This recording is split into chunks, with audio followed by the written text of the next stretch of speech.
আমার কাছে একটি সেলস রেকর্ড বা সেলস ডেটা রয়েছে। তো এখানে আমি কাস্টমার ওয়েজ বা কাস্টমারগুলোকে আলাদা আলাদা শিটে নিতে চাচ্ছি। তো এটি কিন্তু খুব সহজেই সম্ভব এবং আমি যদি কোনো কাস্টমারের ডেটা যদি ইনপুট দেই এবং সেটি কিন্তু সাথে সাথে অ্যাড হয়ে যাবে। দেখুন, আমরা এখানে একটি কাস্টমারের ডেটা ইনপুট দিচ্ছি। আমরা এমআর এর ডেটা ইনপুট দিচ্ছি, এমআর এ যদি যাই, দেখুন এই ডেটা কিন্তু সাথে সাথে অ্যাড হয়ে গিয়েছে। তো অনেক বড় ডেটার ক্ষেত্রে আমরা যদি আলাদা ডেটা করতে চাই, আলাদা করে কপি করার আর কোনো ঝামেলা থাকবে না। জাস্ট একটি ফর্মুলা বা একটি কাজ করে রাখলে আপনি লাইফ টাইম এটি ইউজ করতে পারবেন।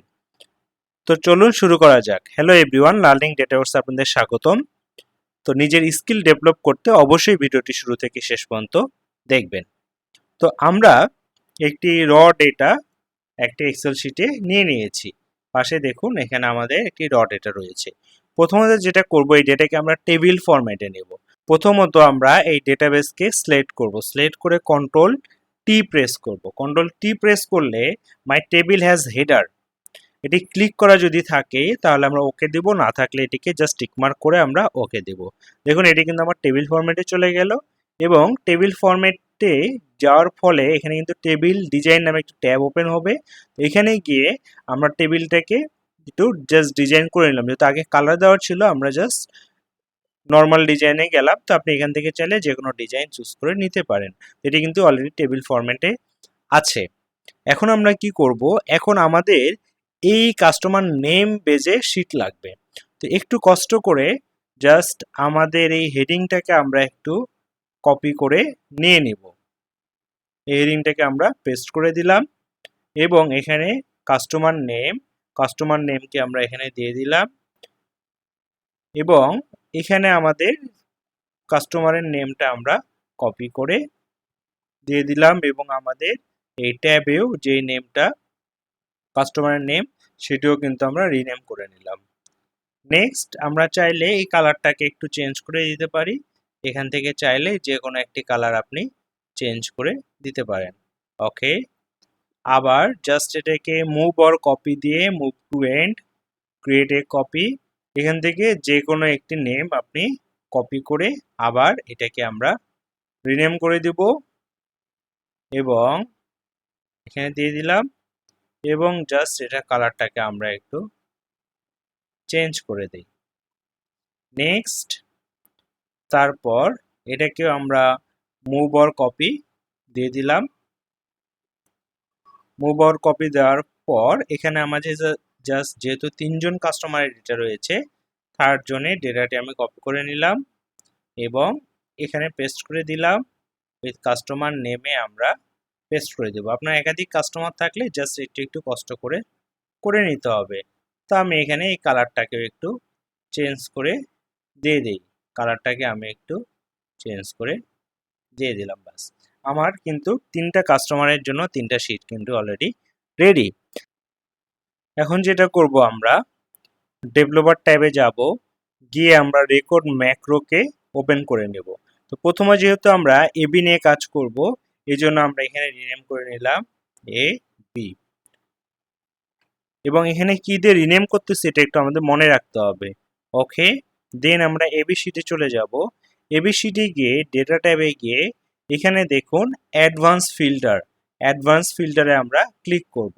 প্রথমত দেখুন এখানে কপি টু অ্যানাদার লোকেশন, যেহেতু আমাদের অ্যানাদার লোকেশন থেকে কপি হবে এটা মার্ক করে দেব। দেন লিস্ট রেঞ্জ, জাস্ট এখানে টিক মার্ক দিয়ে লিস্ট রেঞ্জ হচ্ছে আমাদের এই পুরো টেবিলের ডেটাটা। দেন আমরা এটাকে ওকে করে দিলাম। ক্রাইটেরিয়াটা হচ্ছে আমাদের কাস্টমার নেম এবং কপি হবে কি আমাদের এই হেডিং এ ডেটাগুলো কপি হবে। ওকে, আর যদি ইউনিক ভ্যালু চান, যেহেতু আমরা ইউনিক ভ্যালু নিব না, ওই মেন শিটে যা ডেটা এন্ট্রি হবে তাই আসবে, এই জন্য আর ইউনিক ভ্যালু দিচ্ছি না, জাস্ট ওকে দিয়ে দিলাম। দেন ডেটা কিন্তু আমাদের চলে এসেছে। এখন যেটা করব, আবার ডেভেলপারে গিয়ে আমরা স্টপ রেকর্ডিং দিয়ে দিব। আমার কিন্তু এটি রেকর্ড হয়ে গেল। নেক্সট আবার সাহা অ্যান্ড সন্সে যাব। এখানেও গিয়ে আমরা রেকর্ড ম্যাক্রোতে ক্লিক করব। তো এখানে আমি লিখে নিচ্ছি সাহা। ওকে, নেক্সট তারপর যেটা করব আমরা ডেটাতে গিয়ে অ্যাডভান্সে ক্লিক করব, অ্যাডভান্সে ক্লিক করে copy to another location, list range এটা আমরা জানি, জাস্ট আমরা এখান থেকে পুরো টেবিলটাকে সিলেক্ট করে দেব। দেন ক্রাইটেরিয়া হচ্ছে আমাদের কাস্টমার নেম এবং কপি টু আমাদের এই হেডিং এর ডেটাগুলো কপি হবে। ওকে, এবং আমরা কি করব ডেভেলপারে গিয়ে আবার স্টপ রেকর্ডিং। নেক্সট আমাদের এমআর কর্পোরেশনে গিয়ে আবার সেম আমরা ডেভেলপারে গিয়ে রেকর্ড ম্যাক্রোতে আমরা লিখব হচ্ছে এম আর। ওকে, দেন আমরা আবার চলে যাব হচ্ছে ডেটাতে গিয়ে অ্যাডভান্সে ক্লিক করলাম, copy to another location, list of রেঞ্জটি হচ্ছে আমাদের পুরো টেবিলটি সিলেক্ট করব। দেন ক্রাইটেরিয়া হচ্ছে আমাদের কাস্টমার নেম এবং কপি টু হচ্ছে আমাদের এই হেডিংগুলো। ওকে, কি মনে হচ্ছে কাজ কি শেষ? না, কাজ শেষ না, এখন আমাদের সামান্য একটু কাজ বাকি আছে। এখন দেখুন, এখন যদি আমরা ডেটা এন্ট্রি দেই, ডেটা কিন্তু অটো আপডেট হবে না। এই জন্য আমরা কি করব, মনে আছে যে আমরা ম্যাক্রোতে কিছু নেম ইউজ করেছিলাম, এবং এই নেমগুলো যদি আপনি দেখতে চান তাহলে যেটা করতে পারেন, ডেভেলপারে গিয়ে এই যে দেখুন ম্যাক্রোসে যদি ক্লিক করেন এই যে আপনার নামগুলো কিন্তু এখানে আছে। তো আমরা ক্যান্সেল দিলাম। এখন যেটা করব, আমরা প্রত্যেকটা শিটে মানে যেই শিটটা আমরা অ্যাক্টিভ করব সেই শিটে রাইট বাটন প্রেস করব, করে আমরা চলে যাব ভিউ কোডে গেলে দেখুন এই ধরনের একটি ড্যাশবোর্ড আসবে। এখান থেকে জাস্ট জেনারেলের জায়গায় আমরা ওয়ার্কশিট সিলেক্ট করব এবং স্লেট চেঞ্জের জায়গায় আমরা অ্যাক্টিভ সিলেক্ট করব, করে এখানে জাস্ট লিখে দিব কল। আমরা এবি শিট থেকে যেতে এসেছি এবং ম্যাক্রো আমাদের রিনেম করা ছিল কি এবি, জাস্ট এবি লিখে দিব, ক্লোজ করে দিলাম।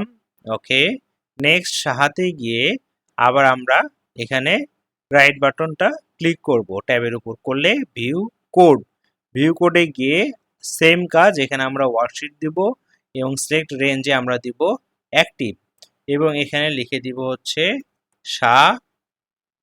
তার আগে কি লিখে দিতে হবে, আমাদের কল লিখে দিতে হবে এবং একটি স্পেস, ক্লোজ।